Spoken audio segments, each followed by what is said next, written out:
وہ جو اقبال نے کہا نا کہ لے گئے تسلیس کے فرزند میراث خلیل، کشت بنیاد کلیسا بن گئی خاک حجاز۔ تسلیس کے فرزند میراث خلیل لے گئے تھے، بیت المقدس ان کے کروسیڈرز کے قبضے میں آ گیا تھا 1099 میں، اور رہا تھا 1187 تک، 88 ایئرز۔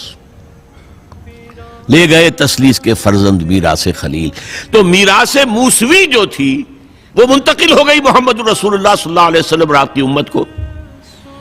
ان کا قبلہ کینسل، یہ قبلہ آ گیا، تو سب سے زیادہ دکھ تو انہیں تھا۔ اب جو وہاں سے کاؤنٹر ریولوشنری موومنٹ آئی ہے وہ عبداللہ ابن سبا یہودی۔ بعض لوگ آج یہ بھی کہہ دیتے ہیں کہ یہ تو ایک ایسی ہی افسانوی شخصیت ہے، کوئی اس کا وجود ہی نہیں تھا، بڑی زیادتی کرتے ہیں، خاص طور پر ہمارے بعض اہل تشیع یہ کہتے ہیں، حالانکہ ان کی کتابوں کے اندر درج ہے کہ حضرت علی نے عبداللہ ابن سبا اس کے 40 ساتھیوں کو آگ میں زندہ جلوایا۔ رجال کشی کے اندر دیکھ لیجئے لکھا ہوا موجود ہے۔ لیکن چونکہ کچھ لوگوں نے شیعت کے لیے لفظ سبائیت استعمال کرنا شروع کر دیا، اس لیے وہ ڈیفنس میں کہتے نہیں سبا تو یہ تو افسانوی شخصیت ہے، سبا کوئی تھا ہی نہیں عبداللہ ابن سبا۔ نہیں، عبداللہ ابن سبا ایک شخص تھا یہودی، وہ اسلام کا لبادہ اوڑھ کر آ گیا دارالاسلام میں، حضرت عثمان رضی اللہ تعالیٰ عنہ کا عہد۔ اور ایک مغالطہ میں چاہتا ہوں کہ ان دی فرسٹ انسٹنس دفع کر دوں، عام طور پر اتنی غلط طریقے سے تاریخ بیان ہوئی ہے کہ حضرت عثمان کے عہد خلافت کو سمجھتے ہیں پورا کا پورا عہد خلافت غالباً فتنوں ہی کے اندر تھا اور اختلافات ہی تھے اور خانہ جنگ۔ معاذ اللہ، ایسا نہیں تھا۔ طویل ترین دور جو ہے دور خلافت حضرت عثمان کا ہے، 12 سال، حضرت ابوبکر کے 2.5 سال، حضرت عمر کے 10 سال، دونوں کو جمع کریں گے تو عثمان کا، اور اس میں 10 سال بالکل اسی شان کے ہیں جو حضرت عمر کے خلافت کے شان ہے، کوئی اختلاف نہیں، اور فتوحات کا دائرہ بڑھتا چلا جا رہا ہے، تھمتا نہ تھا کسی سے سیل رواں ہمارا۔ اس کے آخری ایام میں یہ شخص آیا اور اس نے ایک تو یہ کیا کہ پرانی جو قبائلی عصبیت تھی اس کو زندہ کیا۔ خلافت تو بنو ہاشم کا حق ہے، محمد ہاشمی تھے صلی اللہ علیہ وسلم، ہاؤ کم یہ ایک بنو امیہ کا شخص کیسے بیٹھا ہے؟ دیکھیے اس شخص نے کتنا انتظار کیا۔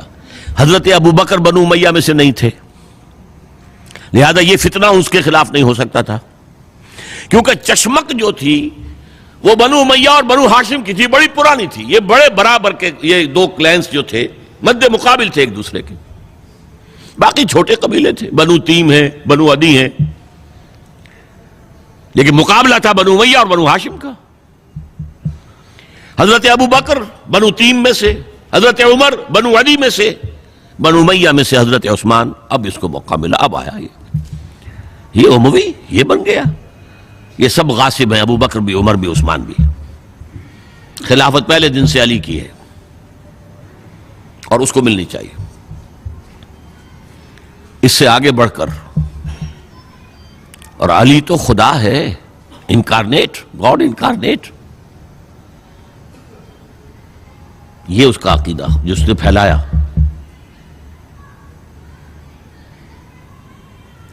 یوں سمجھئے ایک شخص نے حضرت عیسیٰ کے دین کو زیرو کر دیا تھا۔ لوگ مانتے نہیں کہ ایک شخص اتنا کچھ کر سکتا ہے۔ یہودی اور سازشی ذہن، ان کی صلاحیت اور ذہانت۔ ایک شخص تھا پال،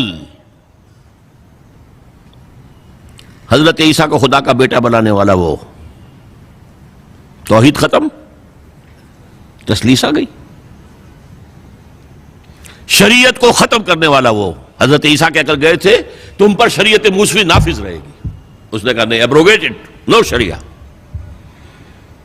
نمبر 3، حضرت عیسیٰ نے کہا تھا تمہیں تبلیغ کرنی ہے صرف یہودیوں تک۔ I have been sent only in search of the lost sheep of the house of Israel۔ میں صرف اسرائیل کے گھرانے کی کھوئی ہوئی بھیڑوں کی تلاش میں آیا ہوں، تمہیں باہر تبلیغ نہیں کرنی۔ اس نے تبلیغ کا دائرہ وسیع کیا۔ وہ دین مسیحیت ختم، وہ دین پالزم ہے جو چلا ہے اس کے بعد. سمجھ رہے ہیں اس بات کو؟ اور یہ ڈاکٹر مائیکل ہارٹ نے بالکل صحیح لکھا ہے کہ کرسچینٹی جب تک حضرت مسیح موجود تھے وہ سوائے ایک یہودیوں کے فرقے کے اس کی کوئی اور حیثیت نہیں تھی. لیکن پال نے اسے ایک انڈیپینڈنٹ دین بنایا. ایک شخص کی کارروائی ہے یہ ساری، اور آج پوری دنیا، پوری عیسائی دنیا اسی پر ہے، تسلیس پر بھی، اور شریعت ختم، اور دعوت جو ہے کرتے پھر رہے ہیں پوری دنیا کے اندر. اسی طرح اس نے کیا، قبائلی عصبیت کو چھیڑا اور حضرت علی کا مبالغہ کیا یہ خدا ہے، اوتار، گاڈ انکارنیٹ. تیسرا کام کیا کیا کہ حضرت عثمان رضی اللہ تعالی عنہ اور ان کے جو عاملین تھے، گورنر کوفے کا ہے، گورنر شام میں دمشق میں ہے، گورنر مصر میں ہے، ان کے خلاف پروپیگنڈا شروع کیا. یہ بیت المال میں خیانت کر رہے ہیں، یہ غبن کر رہے ہیں، یہ اپنے عزیزوں کو جو ہے پال رہے ہیں، ان کو دے رہے ہیں، وہ اقربا پروری کر رہے ہیں، اور یہ کر رہے ہیں، اور ٹیکنیک کیسی عجیب. کوفے میں کوفے کے گورنر کے خلاف بات نہیں کریں گے، دمشق اور مصر کے گورنر کے خلاف بات کریں گے. اب کہاں دنیا کے پاس ذرائع تھے کہ کوئی ویریفائی کرے بھئی یہ بات صحیح ہے کہ نہیں ہے، غلط ہے؟ نہ کوئی ذرائع رسل و رسائل ہیں. اور اگر آپ کوفے میں کھڑے ہو کر عثمان نے یہ کر دیا، عثمان نے یہ کر دیا، عثمان نے یہ کر دیا، یہ کر دیا، اب کون اس کو جو ہے اس کی تحقیق کر سکے گا؟ دمشق میں گئے ہیں تو دمشق کے گورنر کے خلاف کچھ نہیں، عثمان کے خلاف، اور کوفے کے گورنر کے خلاف، اور مصر کے گورنر کے خلاف. مصر میں گئے ہیں تو اس کے خلاف کچھ نہیں، دمشق اور کوفے کے گورنر کے خلاف اور عثمان کے خلاف. اور پھر ہر طرف سے بلوائیوں کو لا کر گھیراؤ کر لیا حضرت عثمان کے گھر کا. یہ تحریک ہے جو بہت زبردست کامیابی سے ہمکنار ہوئی. یہودی سازش. اب تمام صحابہ کہہ رہے ہیں حضرت عثمان سے کہ آپ ہمیں موقع دیں کہ ہم ان کا سر کچل دیں. آپ فرماتے ہیں نہیں، یہ مجھ پر الزام لگا رہے ہیں نا، میں وضاحت کرتا ہوں. اپنے گھر کی چھت کے اوپر کھڑے ہو کر آپ نے کہا دیکھو یہ میں نے نہیں کیا، یہ میں نے نہیں کیا، میرے یہ احسانات بھول گئے ہو. حضرت علی نے مسجد نبوی میں کھڑے ہو کر جتنے الزامات لگائے تھے ان سب کی طرف سے برات کا معاملہ کیا کہ جھوٹ کہہ رہے ہو تم، عثمان پر کوئی غلطی جو ہے، کوئی خیانت ثابت نہیں. لیکن جنگ کی اجازت حضرت عثمان نہیں دے رہے. یہ میرے خون کے پیاسے ہیں نا، جب تک قتل نہیں کر لیتے جرم کہاں ہے؟ جب قتل کر لیں گے تم قصاص دے لینا. لیکن میں کسی کلمہ گو کی جان نہیں لینا چاہتا، صرف اپنی جان کے تحفظ میں. یہ ہے عزیمت کا پہاڑ. لوگ کہتے ہیں کمزور تھے. جان بچانے کے لیے تو آدمی پتہ نہیں کیا کچھ کر بیٹھتا، اور طاقت ہو تو طاقت کو کیسے استعمال کرے گا. حضرت امیر معاویہ کی طرف سے پیغام پر پیغام آ رہے ہیں کہ آپ ہمیں اجازت دیں میں فوجیں بھیجوں اور ان کا قلع کما کر دیا جائے. حضرت عمرو بن العاص کا پیغام آ رہا ہے مصر سے، آپ ہمیں اجازت دیں. طلحہ، زبیر، علی اجازت مانگ رہے ہیں مدینے کے اندر، آپ اجازت دیں کہ ہم جنگ کریں ان سے. نہیں. آخر کار حضرت علی نے دونوں بیٹوں کو، حضرات حسنین، حضرت حسن، حضرت حسین، دروازے پر کھڑا کر دیا. پہرے دار حضرت عثمان کے، حضرت حسن، حضرت حسین، کہ کوئی گھر میں داخل نہ ہونے پائے. پچھواڑے سے آئے ہیں اور شہید کیا ہے. میرے نزدیک تاریخ کی مظلوم ترین شہادت بمانی مقتول فی سبیل اللہ وہ حضرت عثمان ہے. بلکہ میں جرات کر رہا ہوں ذرا، آپ کو معلوم ہے علامہ اقبال سے مجھے کتنا تعلق قلبی ہے. میں نے ان کے ایک شعر میں ترمیم کی ہے، میں سمجھتا ہوں انہوں نے صحیح نہیں کہا. غریب و سادہ اور رنگی ہے داستان حرم، نہایت اس کی حسین ابتدا ہے اسماعیل. حضرت اسماعیل کو اللہ تعالیٰ کے حکم سے حضرت ابراہیم ذبح کر رہے تھے نا، اور حضرت حسین ذبح کر دیے گئے. تو گویا کہ ابتدا جس کی ہوئی تھی حضرت اسماعیل سے، اس کی انتہا حسین پر ہوئی۔ میں کہتا ہوں بالکل غلط۔ ان کو ذبح کر رہا تھا خلیل اللہ، اور ان کو قتل کر رہے یزیدی اور زیادی اور کوفی۔ کوئی تقابل ہے؟ وہ قتل نہیں ہوئے، یہ قتل ہو گئے۔ انہوں نے پیشانی خود رکھ دی۔ یہاں تو حضرت عثمان لڑتے ہوئے، حضرت حسین لڑتے ہوئے شہید ہوئے۔ کون سی چیز مشترک ہے؟ ایک مصرے میں جمع کر دیا ہے، صنعت لفظی تو آپ کہتے ہیں اس کو، لیکن کیا مشترک کیا چیز ہے؟ اور میں نے امید ہے علامہ اقبال سے ملاقات ہوگی اگر آخرت میں، تو وہ میری اس بات کو تسلیم کریں گے۔ میں نے اس شعر کا دوسرا جو مصرع ہے بدلا ہے، نہایت اس کی ہے عثمان، ابتدا حابیل۔ حابیل جنہوں نے کہا تھا بھائی جان آپ مجھے قتل کرنے کے لیے ہاتھ اٹھائیں گے تو میں اپنا ہاتھ نہیں اٹھاؤں گا آپ کو قتل کرنے کے لیے۔ عثمان نے کہا کہ میں نہیں کسی کو قتل کروں گا، کسی کلمہ گو کو، جو مجھے قتل کر دیں گے پھر ان سے قصاص لے لیں۔ عثمان کے پاس لاکھوں کی فوجیں، سٹینڈنگ آرمیز، پھر بھی انہوں نے اپنی جان دے دی۔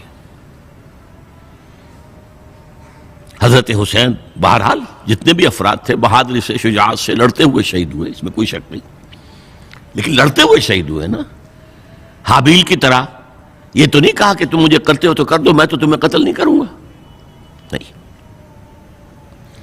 بہرحال یہ جو تھا فتنہ، اس کو کہا ہے اور اس کو کتاب میں لکھا گیا، باقاعدہ ایک تصنیف ہے، الفتنۃ الکبریٰ، عظیم ترین فتنہ، حضرت عثمان کی شہادت۔ اس وقت عبداللہ ابن سلام رضی اللہ تعالی عنہ، ایک یہودی عالم دین تھے جو اسلام لے آئے تھے، انہوں نے کہا تھا لوگو ڈرو، عثمان کے خون کا نہ بہانا۔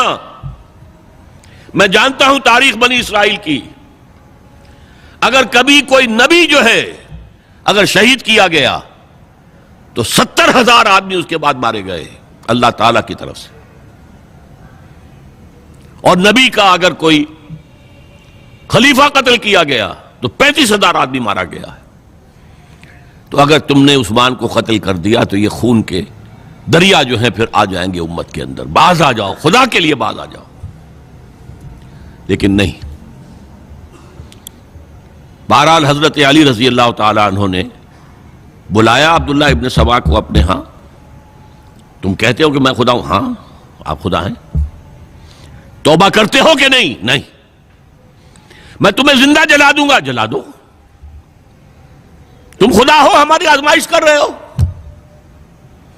حضرت علی نے عبداللہ ابن سبا کو 40 ساتھیوں سمیت زندہ جلوایا، اور یہ سارا کچھ معاملہ جو ہے یہ میں نے آپ کو بتایا اہل تشیع کی کتابوں میں موجود ہے۔ بہرحال یہ فتنۃ الکبریٰ ہے، جس کا نتیجہ کیا نکلا ہے آپ اچھی طرح سمجھیے۔ وہ شہادت علی الناس کا جو سیلاب جا رہا تھا، جس کی شان کیا تھی، علامہ اقبال کے الفاظ میں، تھمتا نہ تھا کسی سے سیل رواں ہمارا۔ یہ جو سیل تھا کوئی روکنے والا تھا؟ 2 سپر پاورز تھیں اس وقت، ایران، روم۔ ایران کے چیتڑے ختم ٹوٹ گئے، روم کی 2 ٹانگیں ٹوٹ گئیں، اب کون روکنے والا تھا؟ یہ انٹرنل سیبوٹاج ہے۔ اس کے بعد جو باہمی خانہ جنگی شروع ہوئی ہے، 1 لاکھ مسلمان ایک دوسرے کی تلواروں اور نیزوں سے ختم ہو گئے۔